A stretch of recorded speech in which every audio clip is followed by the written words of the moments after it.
Hello everyone, আমরা অনেক সময় প্রিপজিশনস অফ টাইমের ব্যবহারে ভুল করি, আর কখনো ভুল করা যাবে না। এই ভিডিওতে আমরা প্রিপজিশনস অফ টাইমের ব্যবহার শিখে ফেলবো।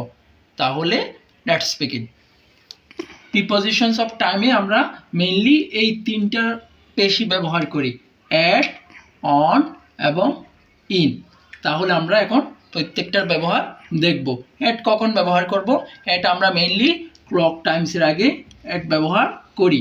ক্লক টাইমস অথবা ঘড়ির টাইমের পূর্বে আমরা কি ব্যবহার করি? অ্যাট ব্যবহার করি। যেমন অ্যাট 7:30 AM অথবা অ্যাট 8:15 AM অথবা অ্যাট 9 o'clock। এভাবে আমরা কোনো টাইমের পূর্বে অ্যাট ব্যবহার করব। এরপরে আমরা ব্যবহার করতে পারি মিল টাইমসের পূর্বে, যেমন অ্যাট ব্রেকফাস্ট টাইম অথবা অ্যাট লাঞ্চ টাইম। এভাবে আমরা কোনো খাবারের টাইমের পূর্বে অ্যাট ব্যবহার করব। এরপর আমরা অ্যাট ব্যবহার করব কোনো ফেস্টিভ্যালসের পূর্বে, যেমন অ্যাট ক্রিসমাস অথবা অ্যাট হ্যালোউইন। এভাবে আমরা কোনো একটা ফেস্টিভ্যালসের পূর্বে অ্যাট ব্যবহার করব।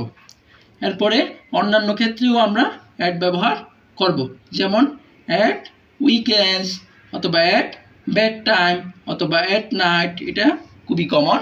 এবং আমরা ফাইনালি ব্যবহার করব অ্যাট ব্রেক টাইম। এভাবে আমরা অ্যাট ব্যবহার করব। এখন আমরা দেখব অনের ব্যবহার। তাহলে অন আমরা কোন কোন সময় ব্যবহার করব? প্রথমত আমরা ডেজ অফ দ্য উইকের পূর্বে অন ব্যবহার করব।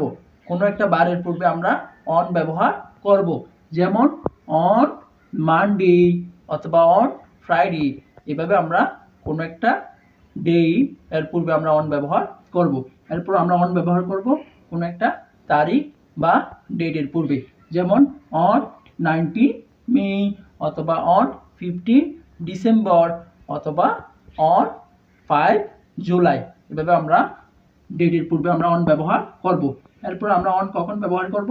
প্রথমে ডে থাকবে, এরপর পার্টস অফ ডে, যেমন মানডে মর্নিং। মানডে হচ্ছে এখানে ডে, মর্নিং হচ্ছে পার্ট অফ দ্য ডে।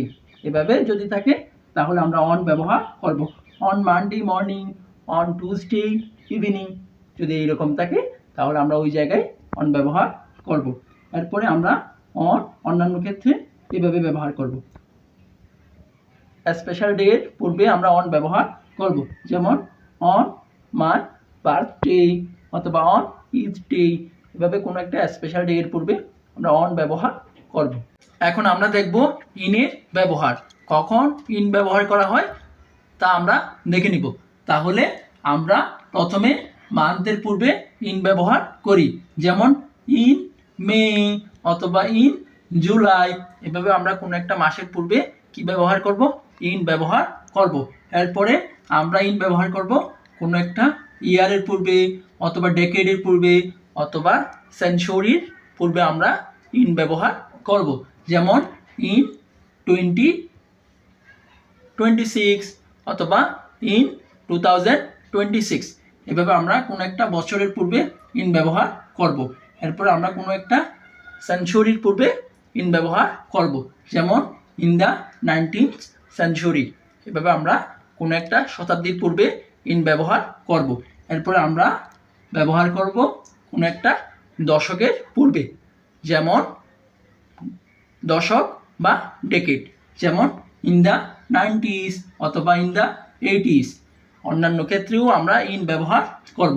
এইসবের ক্ষেত্রে আমরা ইন ব্যবহার করব in the past, in the future অথবা in the last few years, few months অথবা ফিউ উইকস অথবা ইন দ্য ফিউ ডেজ। এভাবে আমরা ইন ব্যবহার করব।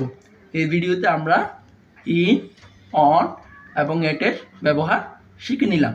পরবর্তী সময়ে তোমাদের আর কখনো ভুল হবে না। আজকে এতটুকু। ধন্যবাদ।